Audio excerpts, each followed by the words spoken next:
அண்ணி காய்ச்சல்லாம் இப்ப போவோம் பாருங்க, எழும்புங்க. உங்களை நம்பி ஒருத்தங்க ஒரு டாஸ்க் கொடுத்தா அதை நானே சங்கலம் அறந்து ஊத்த மாதிரி பிடிச்சிருக்கேன். அதான் எழும்புங்க. அதான் நீங்களே பண்ணி வேலையெல்லாம் எனக்கு பாக்கிய இந்தாங்க. டாஸ்க் தரவியெல்லாம் ஆளுக்கு 1000 ரூபாய் கொடுக்காம பொண்டாட்டி டாஸ்க் பண்ண வைக்க கூடாது. அந்த ஆளுக்கு 1000 ரூபாய் போட்டுடுங்க, ஜிபே நம்பர் என்ன அடப்பாவியலா. சரி சாப்பிடுங்க. அப்படியே அப்படியே அப்படி கடிச்சு சாப்பிடுங்க. அது எப்படி கடிச்சது? அதுக்காக தான் வெட்டி கொண்டு வந்திருக்கேன். நோ அப்படியே கடிங்க. அதுக்காக வெட்டி கொண்டு வந்திருக்கேன். இது எப்படி நீ கடிச்சு திங்க முடியும்? அப்படியே கடிங்க.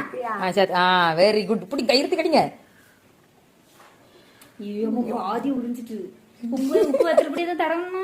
வேண்டாங்கதான் இல்லையடி, அது ஒரு சூப்புல அவளை எடுத்துட்டு தின்னுங்க. அவளையும் சூப்பிட்டு சக்கையை காணிங்க. நீ இனிமே உங்ககிட்ட யாரும் டாஸ்க் கேட்க கூடாது. ஏன் யாரு டாஸ்க் சீக்கிரம் மாடு நினைக்க போறவ எல்லாரும். வீட்டு மாட்டு பொண்ணு சொல்லி லாஸ்ட் மாடு ஆக்கிடுவாங்க. ஏன் யாரு டாஸ்க் கொடுத்தாலும் நம்ம நம்பரை கொடுக்க ஜிபேல 1000 ரூபாய் போட்டு பண்டா எலுமிச்சம்பரம் போடதான் இருக்கு. சீக்கிரம் திண்டு காணிங்க. Time over. சவச்சு உழுங்கி வாய்க்குள்ள போட்டுச்சு. சவச்சிட்டு உழுங்குது. இங்க இருந்து அங்க பாரு.